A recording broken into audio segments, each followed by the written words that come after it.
السلام علیکم ورحمۃ اللہ وبرکاتہ۔ ان الحمد للہ نحمده ونستعینه ونستغفره ونعوذ باللہ من شرور انفسنا ومن سیئات اعمالنا من يهده الله فلا مضل له ومن يضلله فلا هادي له واشهد ان لا اله الا الله وحده لا شريك له واشهد ان محمدا عبده ورسوله أما بعد فإن خير الحديث كتاب الله وخير الهدي هدي محمد صلى الله عليه وسلم وشر الأمور محدثاتها وكل محدثة بدعة وكل بدعة ضلالة وكل ضلالة في النار. قال الله تبارك وتعالى في القرآن المجيد والفرقان الحميد: أعوذ بالله السميع العليم من الشيطان الرجيم. قالوا ربنا أنزل علينا مائدة من السماء تكون لنا عيدا لأولنا وآخرنا وآية منك وارزقنا وأنت خير الرازقين. وقال الرسول صلى الله عليه وسلم: إن الله قد أبدلكم بهما خيرا منهما يوم العذا ويوم الفطر. محترم سامعین کرام، جیسا کہ ہم کو اور آپ کو یہ بات بخوبی معلوم ہے کہ آج ہمارے پاس ان دو دنوں میں سے ایک دن ہے کہ جس میں جن دو دنوں کو اللہ رب العالمین نے ہمارے لیے، جن دو دنوں کو اللہ رب العالمین نے مسلمانوں کے لیے خوشی کے بنسبت مخصوص فرما دیے، جنہیں ہم عید الاضحیٰ اور عید الفطر کے نام سے جانتے ہیں۔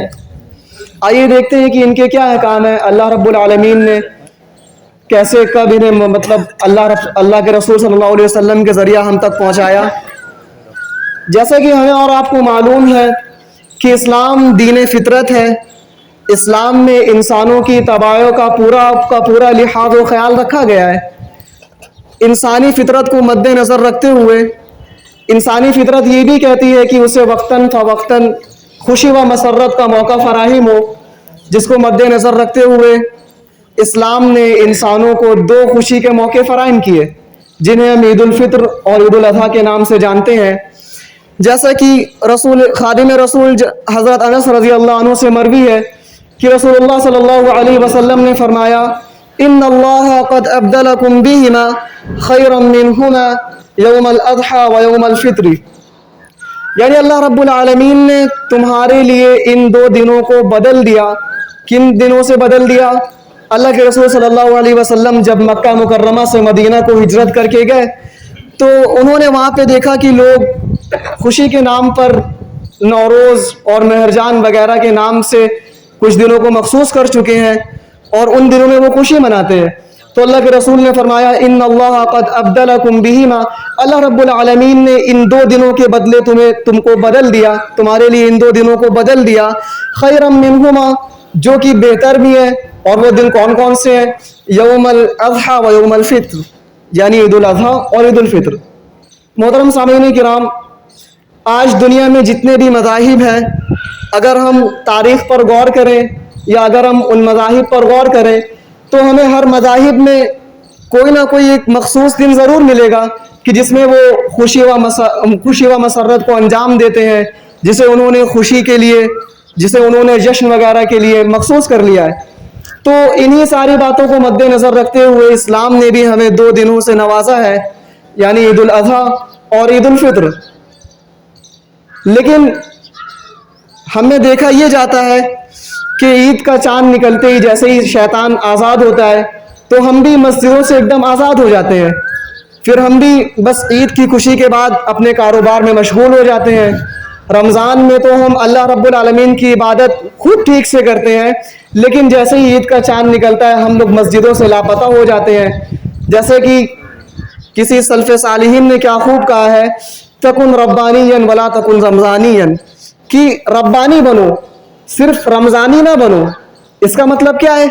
رمضان میں ہم نے اور آپ نے قرآن کا اہتمام کر لیا تراویح کی شکل میں یا دیگر اشکال میں، ہم نے اور آپ نے اللہ رب العالمین کی عبادت کر لی، ہم نے طاق راتوں کو جاگ کر اللہ رب العالمین کو راضی کرنے کے لیے اس کی عبادتیں کی، لیکن جیسے ہی رمضان ختم ہوا ہم واپس اپنے کاروبار میں مشغول ہو گئے۔ رمضان کے شروع ہوتے ہی مسجدیں آباد ہو جاتی ہیں اور رمضان کے ختم ہوتے ہی مسجدیں واپس ویران ہو جاتی ہیں. یعنی ہمارے دل میں اللہ رب العالمین کے لیے جو بھی تقویٰ ہے کیا وہ صرف رمضان میں ہی جاگتا ہے؟ کیا ہم صرف رمضان تک ہی مسلمان رہتے ہیں؟ کیا عید کے بعد ہم پر یہ فرض نہیں کہ ہم اللہ رب العالمین کی عبادت کریں، ہم اللہ رب العالمین کے بتائے ہوئے احکام پر چلیں؟ محترم سامعین کرام، رمضان فضائل و برکت کا مہینہ ہے جو کہ ابھی ہمارے درمیان سے گزرا. اس مہینے میں اللہ رب العالمین کو راضی کرنے کے لیے جنہوں نے صیام و قیام کا اہتمام کیا، جنہوں نے تلاوت کلام کا اہتمام کیا، نیز زکوٰۃ و صدقات و خیرات کی ادائیگی کی اور اللہ رب العالمین کو راضی کر لیا، اللہ رب العالمین اپنی خاص رحمت سے ان کی تمام عبادتوں کو قبول فرمائے اور انہیں آگے بھی اسی طرح سے عبادتیں انجام دینے کی توفیق عطا فرمائے. نیز جن لوگوں نے اس مہینے کو پانے کے باوجود اس مہینے میں غفلت و کوتاہی کا مظاہرہ کیا، اللہ رب العالمین ان کی کوتاہیوں اور خطاؤں کو دور فرمائے اور انہیں توبہ و انابت الی اللہ کی توفیق عطا فرمائے. محترم سامعین کرام، آج ہمارے لیے خوشی کا موقع ہے جو کہ ہم کو کچھ دنوں سے بدل کر کے ملا ہے، جنہیں ہم نوراتری وغیرہ سے بھی جانتے ہیں. اسلام کی پاکیزہ تعلیم میں ڈی جے وغیرہ کا، ناچ گانا، میوزک، ان سب کا کہیں پہ نام و نشان نہیں ہے، بلکہ اسلام کی تعلیمات میں تو یہ ساری چیزیں حرام میں آتی ہیں. لیکن آج بھی دیکھا جاتا ہے کہ ہمارے بہت سے بدقسمت مسلمان بھائی باقاعدہ جگہ جگہ پر ڈی جے وغیرہ کا اہتمام کرتے ہیں. اس خوشی کے موقع میں وہ نئی نئی بدعتیں پیدا کرتے ہیں اور اللہ رب العالمین کے نزدیک وہ گناہ کے مستحق ہوتے ہیں. جیسا کہ ہمیں یہ بھی پتہ ہے کہ وَكُلُّ بِدْعَةٍ ضَلَالَةٍ وَكُلُّ ضَلَالَةٍ فِي النَّارِ، یعنی ہر ایک بدعت، ہر ایک وہ نیا کام جو کہ دین میں اللہ اور اس کے رسول سے ثابت نہیں ہے وہ گمراہی ہے اور ہر گمراہی کا کام جہنم ہے. محترم سامعین کرام، ایک بات میں آپ لوگوں سے یہ کہنا چاہتا ہوں کہ ہم لوگوں نے رمضان میں جس طرح سے قرآن کا اہتمام کیا، ویسے مجھے معلوم ہے کہ ہمارے بہت سے بھائیوں نے رمضان میں بھی قرآن کو معنی سے نہیں پڑھا، قرآن کو صرف ایک فارمیلٹی کے طور پہ پڑھ لیا تاکہ اللہ رب العالمین ہمیں اس کا ثواب دے دے. چونکہ ہم اور آپ اس بات سے بھی بخوبی واقف ہیں کہ قرآن جو ہے وہ ہماری زبان میں نہیں ہے، قرآن عربی زبان میں اتارا گیا اور ہم نے اور آپ نے بھی قرآن کو رمضان میں عربی زبان میں ہی پڑھا، لہذا ہم اس سے پوری طرح سے مستفید نہیں ہو سکے اور ہمیں یہ بھی نہیں معلوم ہو سکا کہ قرآن میں اللہ رب العالمین نے کیا باتیں کہی ہیں. ہم اور آپ قرآن کے فضائل سے بھرپور نہیں ہو سکے، لیکن ہمیں اور آپ کو یہ توفیق بھی نہیں ہوئی کہ ہم اور آپ قرآن کو معنی کے ساتھ پڑھیں. ہم نے اور آپ نے قرآن کو پڑھنے میں کتنی ہی غلطیاں کی ہوں گی. جیسا کہ ابھی میں نے آپ سے کہا کہ قرآن چونکہ عربی زبان میں اتارا گیا تو ہمارے لیے اس کا پڑھنا تھوڑا دشوار ہے، لیکن جہاں تک میرا ماننا ہے ہر انسان پر یہ فرض اور واجب ہے کہ وہ اصول التجوید، یعنی جس کے تحت قرآن کو پڑھا جاتا ہے، اس کے ماہرین سے رابطہ قائم کر قرآن کو درست کریں. آئیے میں آپ کو اس کی مثال دیتا ہوں. جیسے کہ ہم اور آپ لا علمی میں، نادانی میں چھوٹی سے چھوٹی غلطی کر جاتے ہیں اور ہمیں پتہ نہیں چلتا ہے. جیسا کہ عربی زبان میں بڑا قاف اور چھوٹی قاف، ان دونوں کی الگ الگ اہمیت ہے، لیکن ہم اور آپ کہیں پہ بڑے قاف کو چھوٹا قاف، کہیں پر چھوٹے قاف کو بڑا قاف پڑھ کر اتنی بڑی بڑی غلطیاں کر جاتے ہیں. مطلب کہنا یہ مخصوص ہے کہ ہم اور آپ لا علمی میں اتنی بڑی غلطیاں کر جاتے ہیں. جیسا کہ بڑے قاف سے قلبن کا مطلب ہوتا ہے دل اور چھوٹے قاف سے قلبن کا مطلب ہوتا ہے کتا.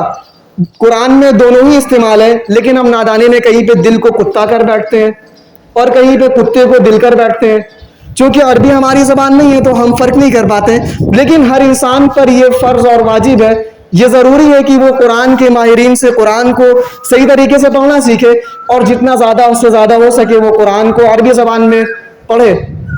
اب میں اللہ رب العالمین سے دعا کرتا ہوں کہ اللہ ہم سے اور آپ سے، تمام مسلمانوں سے رمضان کے مہینے میں جتنی بھی کوتاہیاں و غفلت ہوئی ہیں، یا اللہ تو ان سب غفلتوں کو دور فرما دے. یا اللہ تو ان سب غفلتوں کو دور فرماتے ہوئے اپنی خاص رحمت سے ہم سب کی ٹوٹی پھوٹی عبادتوں کو دور فرما دے. یا اللہ تو اپنی خاص رحمت سے ہم سب کی ٹوٹی پھوٹی عبادتوں کو قبول فرما لے. یا اللہ ہم سب نے رمضان میں جتنی بھی عبادتیں کی ہیں تیرے لیے، تراویح کا اہتمام کیا، قیام و صیام کیا، تاک راتوں کو ہم تیرے لیے جاگے اور تیری عبادت کی. یا اللہ رب العالمین تو اپنی رحمت سے ہم سب کی تمام عبادتوں کو قبول فرما لے. یا اللہ ہمارے درمیان بہت سے لوگ